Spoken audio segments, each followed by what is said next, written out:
Atin pong kausapin lamang si Ginoong Naufar Gani. Na naandyan ho mismo sa Iran. Assalamualaikum, brother. Assalamualaikum. Yan. Sige. So magandang umaga sa inyo dyan. Tanungin lang kita, Naufar, sa ngayon, nasaan kayo banda? Kung Naufar, mamarapati mo sir. lang. Naufar. Naufar, sorry. Naufar, sa ngayon, nasaan kayo banda sa Iran? Nasa Iran po. Northern part of Iran.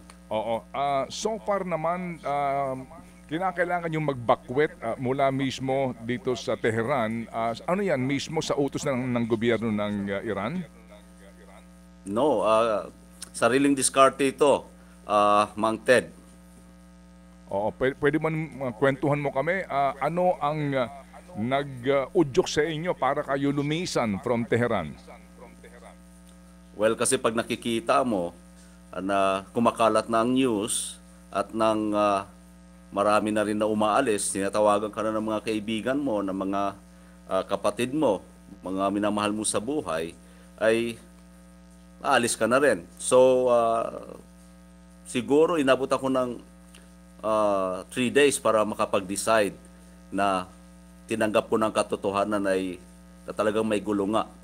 So, after 3 days, pagkatapos panuorin ng gabi-gabi yung mga fireworks, so we decided to leave Tehran to the northern part, which is we believe much safer.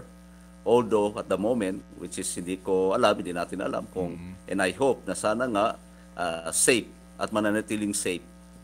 Naufar, kailan ka pa napunta dyan sa Iran? Ano ang kaunting backgrounder mo at ang iyong trabaho ngayon dyan?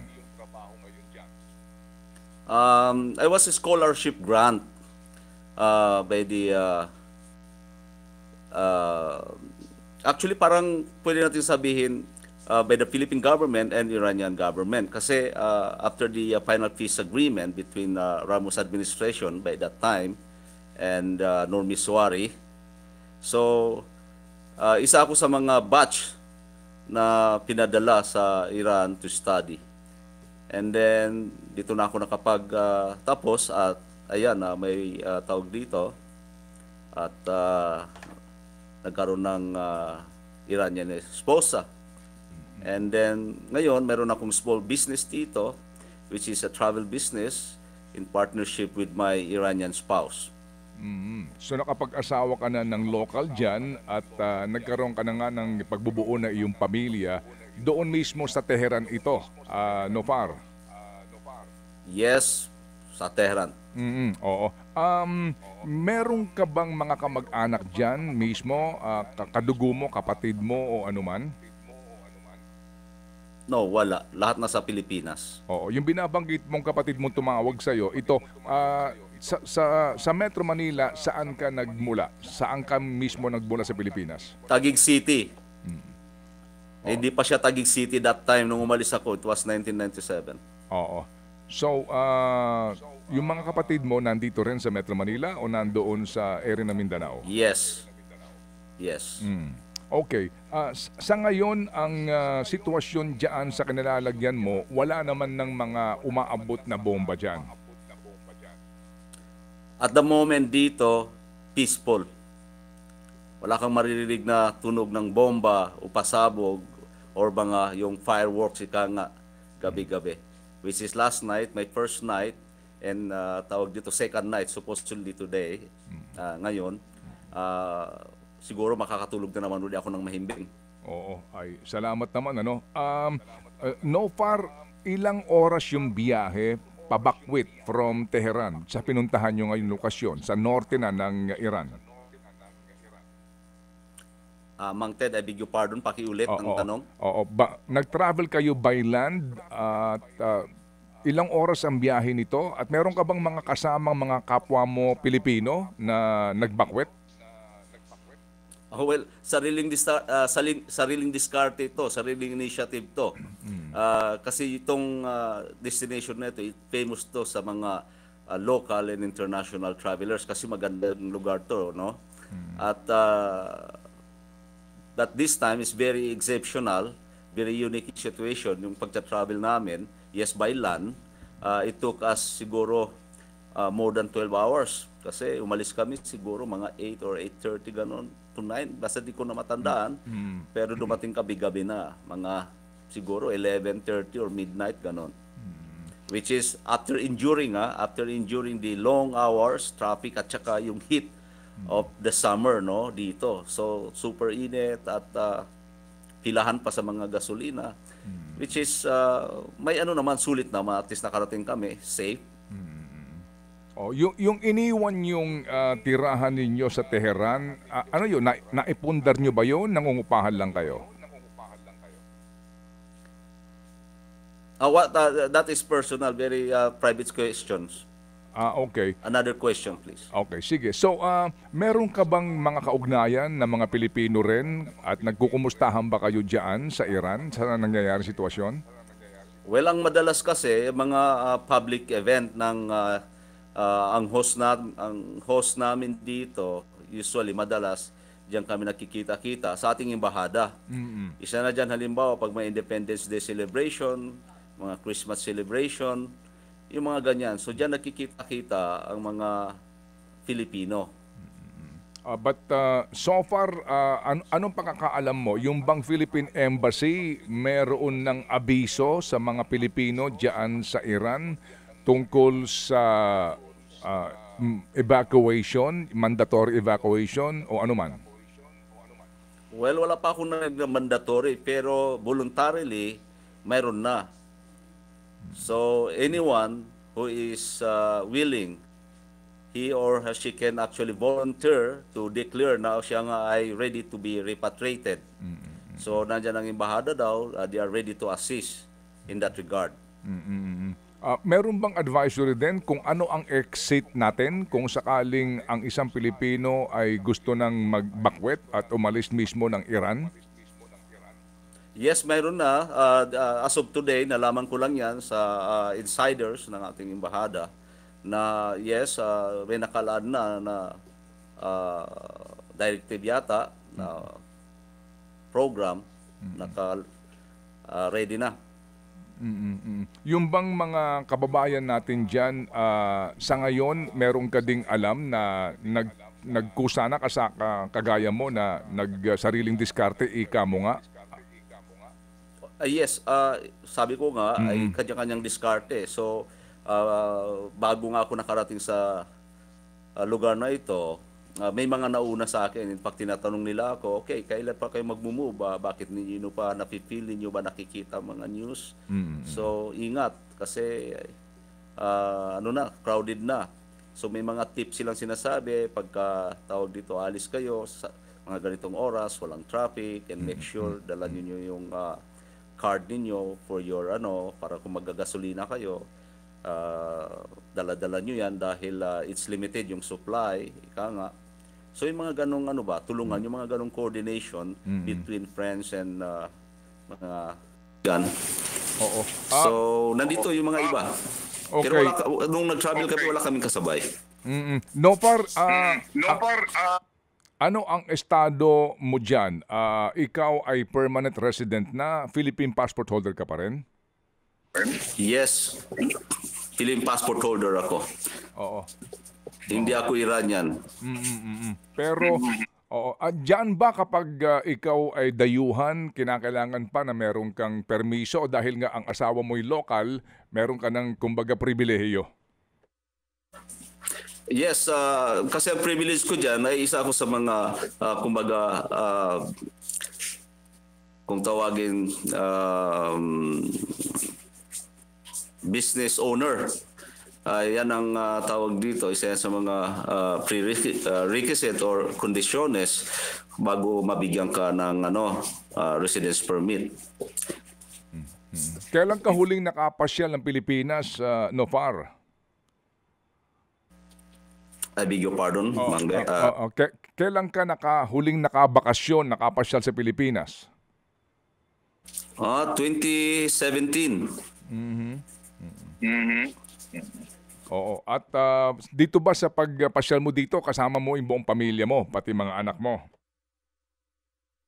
Mang Ted, beg your pardon, nawawala po kayo. Oo. Sa pagpunta mo sa Pilipinas, kasama mo buong pamilya mo?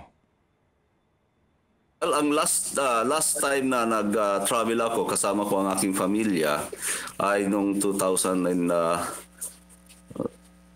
yata. Pero yung 2007 ako lang. And then we supposed to travel again sa 2020, which is pumutok yung COVID-19 pandemic. So hindi natuloy. Talagang diyan mo na balak manatili permanente. Wala kayong balak na bumalik sa Pilipinas kasama ang pamilya mo para dito ka na maghanap buhay. Well, Mang Ted, buti lang naitanong mo yan. I am thinking of my country, my beloved country, the Philippines, every day and every night. Gustong bumalik dyan, syempre.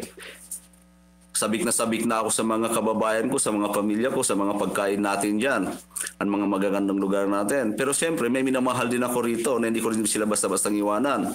At yung negosyo, yung responsibilidad. Pero siyempre, di ko may tawag dito, may deny na ang bansang ito, binahal ko na rin. At siyempre, yung Pilipinas ay kasama ko na yan. I mean, nasa dugo na natin yan. Ay, kahit anong pang mangyari, kahit saan man tayo mapunta, ang Pilipinas ay nasa puso natin. Oo. Sige. So, sa sitwasyon ngayon, ano ang naitutulong kung meron man ng Iranian government sa mga locals dyan, sa mga kagaya ng misis mo, sa mga pamilya ng didiyan na, sa usapin ng safety at anumang tulong doon sa mga wala na siguro matirhan o kaya naman kinakailangan talaga magbakwet at walang pambayad sa mga pupuntahan nila? Very privileged. Buti lang na itanong yan. Bilang isang foreigner, dahil may ang asawa kong ay local, ay so madali kaming pumunta rito, maginhawa, nakatuloy naman kami dito sa in-laws ko. Pero yung iba, mismong local nga, dahil gusto lang nila na pumunta sa isang safe na lugar kagaya nito, na wala silang kakilala rito, they have to endure kung may mga expenses man, kung halimbawa maninirahan sila. Kasi isa sa mga challenges kasi, pagka magdalagsaan, so nagkukulang yung mga space, nagiging limited. So, nung papunta nga kami, may nagtanong sa amin kung saan sila pwedeng lagay ng tent para at least lumipas lang ang gabi nila. So, sinadyasan namin kasi alam naman yung lugar kung saan, tinulungan naman namin. Okay. Nabanggit mo yung gasolina pila. Kumusta ba ang sitwasyon talaga diyan ng gasolina before itong pambobomba ng Israel? Kumusta ang supply diyan at paano ba ang singilan diyan? Hindi ba libre ang gasolina diyan considering na meron kay sariling petroleum? Hindi libre pero mura. Kasi may talagang share yan monthly. Talagang may share ang bawat driver or vehicle owner na per month na 60 liters. So, depende sa iyo yan. Ngayon, after that, pag naubos mo yan, bibigyan ka ulit ng charge pero double yung price, but still mas mura pa rin kung compare natin diyan sa Pilipinas. Okay, sige. Go ahead. Dahil nga sa pangyayari, so naging limited yung supply kasi biglang nagdagsaan yung mga tao, nag-travel. Kasi actually yung pagta-travel parang double sword ang nangyari kasi ang mga Iranian, they really love to travel. So yung iba parang natuwa, sabi niya okay, parang holiday. Let's go to the north and enjoy life. Yung iba naman sabi niya okay, dahil tawag dito to save our life din naman, sige punta na tayo sa north. Okay. May tanong lang si Chacha, please. Okay. Yes Nofar. po. Sir Nofar, bago po kayo nagdesisyon na umalis sa Tehran, pwede niyo po bang i-describe sa amin kung kumusta po doon yung buhay ninyo simula po nung nagpalitan na po nitong missile, itong Israel at ang inyo pong bansa? Medyo may gulo na po ba doon or same pa rin po ba yung mga negosyo? Kamusta? Ang mga bata po ba nakakapasok pa rin sa eskwela? Well, alam mo naman pumasok ng summer kasi before nangyari yung putukan, siguro more than 3 weeks na hindi na pumapasok ang mga bata kasi tapos ng schooling for kasi pumasok na yung summer. Nasa summer vacation na sila. Ngayon, kasi I was excited actually. I enjoyed the third night. I mean the 3 nights. The third one, yung last nga, yung fireworks every night. So nandyan yung putukan, nandyan yung tunog, okay? So makikita mo talaga yung very, very effective Iran defense ano ba tawag dito air defense system nila, which is very active countering those incoming projectiles. So na-enjoy mo, okay? I mean personally, personal ano ko to experience. So and then at the end, may tinanong ng na curious yung 7-year-old boy ko. Sabi niya, Daddy, bakit nakakarinig tayo lagi ng fireworks na yan? Ano ba yan? So nagtigilan kami ng mag-asawa, yun mo naman bata. So di niya alam kung ano yung pangyayari kasi nasabi namin sa kanya the first night ay fireworks lang, kasi nung tumunog pumunta kami sa bintana, tinignan namin, nakita namin ay talagang fireworks. So, pero this is not the normal fireworks na alam natin, na dahil kung wala yung active na air defense system ng Iran at kung nakapasok yung mga projectiles na yon, hindi natin alam kung tamaan kami or what. Sawa ng Diyos, di naman nangyari yon dahil nga sa air defense system ng bansang ito. So the third day, I mean the third night, and that is the time we decided, sabi namin, it's time to move na kasi mahirap na, baka mahirap na yung sa huling pagsisisi. Mas maganda na yung may mga precautions na hindi mo masisisi ang sarili mo. So we decided to leave Tehran. Sabi ko nga, despite of those long hours and heat of the sun at saka yung mga ibang mga very uncomfortable situation on the road, it's all right kasi tawag dito, nakita naman talaga natin it was worth doing that. Opo. Sir, yung pong linya ng komunikasyon natin doon sa Tehran, even dyan sa kinalalagyan ninyo, maging yung supply ng pagkain, wala po tayong problema doon? Well, sa awa ng Diyos, hindi ko alam ang ibang tawag dito experience ng ibang kababayan natin or ibang mga local na mga Iranians. Pero the first day, second day, third day, nung pumupunta ako sa supermarket, it was normal. Parang nagbibiruan lang yung mga tao. Pero although nakatingin sila lahat sa mga cellphone nila, pina-follow nila yung mga update ng mga news. Tapos yung mga supermarket puno, normal. Wala naman nakapila na nagtutulakan nung nag-away. Bumibili kami ng mga kung ano yung mga pangailangan namin. Okay? Pero syempre, nafe-feel ko na yon. Kasi alam mo naman, instinct natin yan. Nafe-feel ko na to, sabi ko, kailangan kunin yung mga pangangailangan ngayon. Dahil, wag naman sana, kung tatagal to, I'm sure, yung supply mawawala. And then, pag magugutom na yung mga tao, syempre, I'm sure baka pag sa pilahan, baka mag-aaway or what. Kasi yan ang nangyayari, di ba? So, sa awa naman ng Diyos, nung nasa Tehran ako, the past 3 days, wala naman na ganun. And then pagdating ko rito, ganun din, normal lang sitwasyon dito so far. Although, the other reality, nandyan yung mga tawag dito, yung masasabi ko nga nightmare, sa totoo lang dahil yung mga pangyayari. Which is, sabi ko nga, I'm trying to be positive and optimistic, pero ang katotohanan, marami nang namatay, nasawi, marami nang mga pamilya na nawala yung kanilang mahal sa buhay. Okay. Nofar, ilan taon na yung mga anak mo? Meron akong isang 7 and yung panganay ko 18. Okay. Sa sitwasyon ngayon dyan, ano ang advisory ng Iranian government sa usapin ng inyong pangangalaga sa inyong kaligtasan at ang advisory para sa mga kabataan, sa kanilang eventual school opening, etc.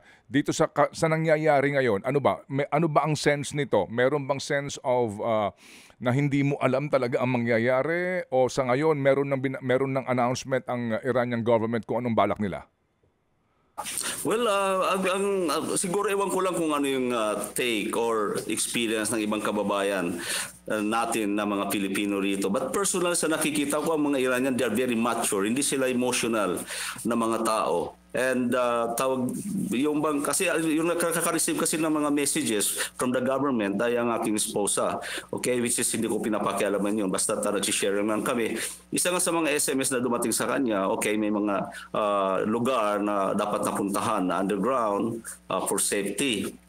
Pero siyempre, ang sitwasyon namin iba dahil nga ang asawa niya ay foreigner. Ako nga, okay? So, alam ko naman, meron kaming embahada. Kung halimbawa nakikita namin na hindi na safe yung building namin, so ang last result dyan ay pupunta sa ating embahada.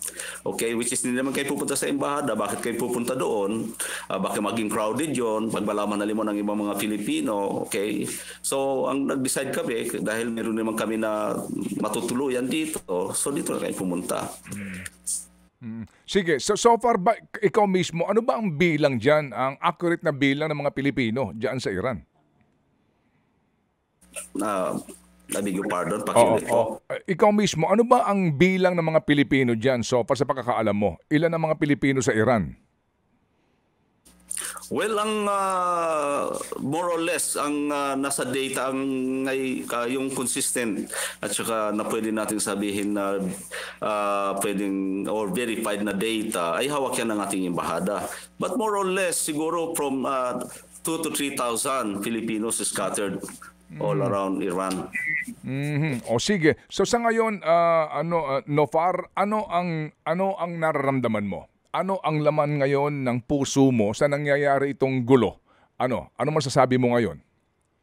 Well, very mixed, okay? Masasabi ko nightmare kasi real nightmare kasi alam mo pag binangungot ka, pagka napanaginip ka, tapos nalaman mo ay panaginip lang naman yon, o okay na, hindi ka na matutulog ulit para hindi mo na makita yung panaginip na yon, alright? Pero ito, pag tulog ka, tapos pag-gising ka, and then makikita mo yung reality, okay, so kasi nandyan yung responsibilidad, halimbawa, sa business namin. Although na halimbawa nandito kami, pero yung isip namin, yung negosyo namin, yung mga tao na tawag dito, na nagtiwala sa amin, okay, siyempre ayaw namin na tawag dito na ganun na lang, na kailangan namin sagutin yung mga phones nila, yung mga tawag nila, yung mga inquiries nila, okay? And then at the same time, nakakalungkot dahil parang uncertain yung future dahil nga yung mga iba pang mga news, alam nyo yan, yung mga iba kasi yung lumilipad na mga salita at iba rin yung mga lumilipad na mga missiles, okay? Which is very confusing.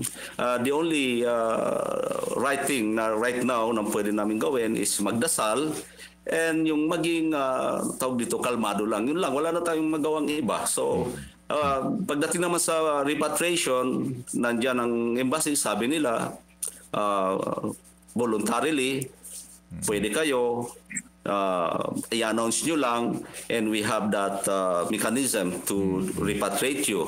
So yung mga hindi naman ay nasa sa inyo yan. Although may mga tawag dito, may mga hinain ako sa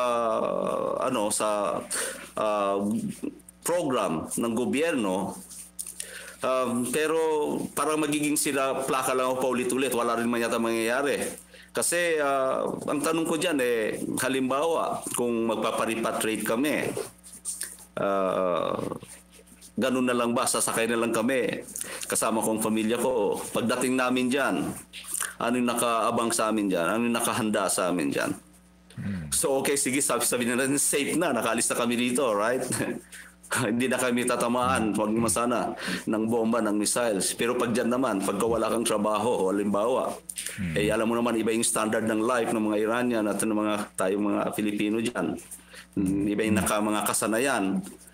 Tapos pagpunta mo dyan, alam mo na, hindi mo alam yung gagawin, walang program yung gobyerno. So, very confusing. Kaya, ewan ko, tingnan natin kung ano yung mangyayari, Mang Ted. Okay, sige. So, ito ang first experience mo ng gantong gera? Oh, first ever. Magkahalo ang feeling, yung excitement at saka yung anxiety, ika nga, okay?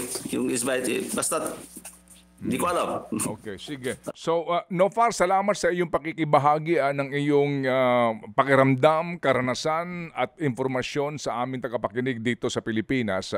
Alright, Godspeed, God bless you. Salamat na marami, Nofar. Maraming salamat din po. Thank you. FM. Si Nofar Gani na ngayon po ay nasa may bandang norte ng Iran. Hindi lang mababanggit kung eksakto kung nasaan po sila, but they traveled about 8 hours daw po by land, no? 12 hours 12 ang hours sinasabi from niya. Tehran. All right? Oo.